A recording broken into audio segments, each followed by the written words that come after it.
Hello, welcome to another episode of me telling you all these quirky little things about Japan I found interesting with some machine sound outside.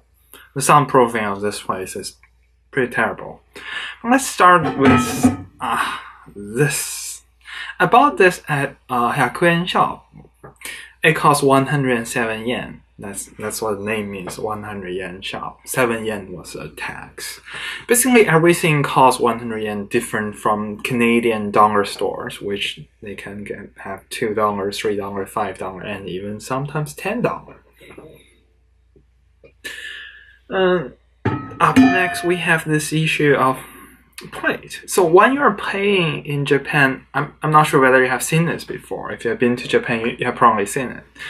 They will hand you a plate like this. Now, this is not an actual plate.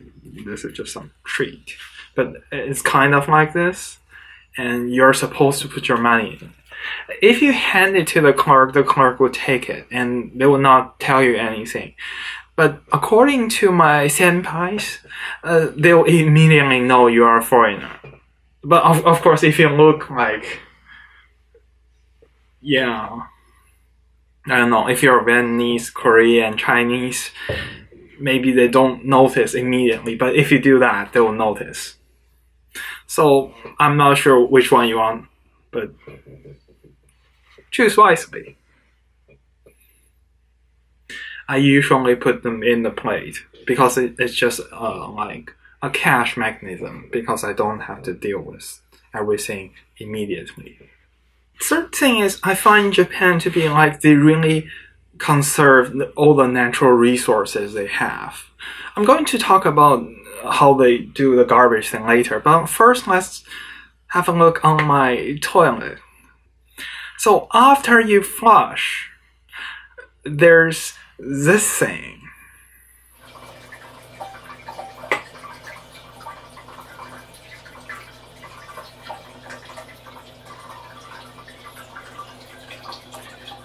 That is Zen, I'm gonna say.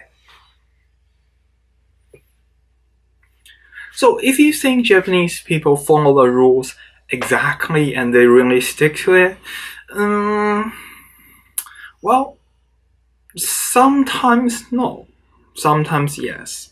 It really depends on the rules, and does people have a way to enforce that rules? For example, when you cross a road and the light is red, it really depends. Sometimes people just cross the road despite the light being red. And there's other rules. For example, like the garbage thing. They don't follow the rule like strictly. When they are a government agency or something, or they are schools person, they have a set of rules. They really stick to that, just so they won't get into trouble. Yeah, I think maybe that's a key point. They don't want to get into trouble. So there's that. And unless we have the garbage thing. So basically, you divide your garbage by yourself and put them in different bags. And then you bring them out on different days of week, and sometime week of month. At a certain time. Let me show you the bags. So this green one is called Moenai Gomi. That's for all your like electronics that you used up, or you ceramics or glass and other things. Things that cannot burn means cannot burn. Unflammable. Maybe that's, I don't know, sometimes they use that. The next we have the moe, that is the flammable garbage. You notice this one is blue because I don't know why. Oh, each bag have different sizes as well. You can see this one is 30 liters. Oh, they have a funny font for writing liters. They always they use that font a lot. They write liters like this.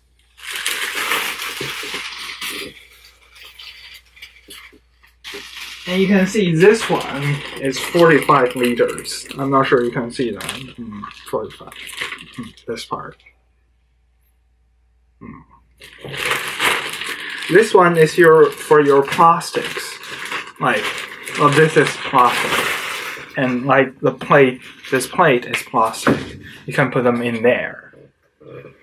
But the thing is, they want you to clean the thing before you put it in. For example, let's say this is your yakisoba thing. They want you to clean it with water, which produce dirty water, which they have to clean the water again. Though I don't know why we're doing that. Why don't we just burn everything? But for those who are already clean, maybe, yeah. So there's that. At last, we have this cans, bottles, and bottles. Yes. This is also 45 liter. But by the way, for the moyangogomi, that you basically put everything in here. It really depends on how many persons living together, but you want a smaller bag because you want to take it out very often because they rot and they smell. There are smaller bags for those too as well, but I didn't know, so I bought the largest, I think, probably. Only a larger one, but yeah.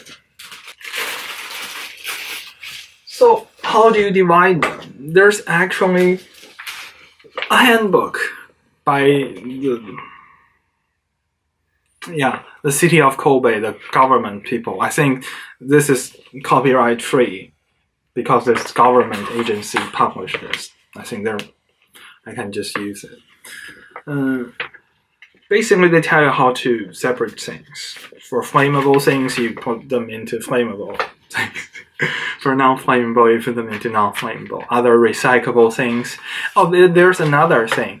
There's the danbon. That's like that. That's your card. Paper. Those are for your paper boxes you got from Amazon and other places.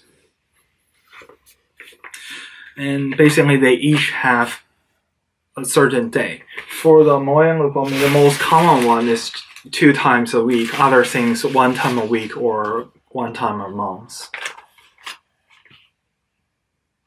And they have a handbook for this thing. I mean, it's very important to recycle things, but they have a handbook for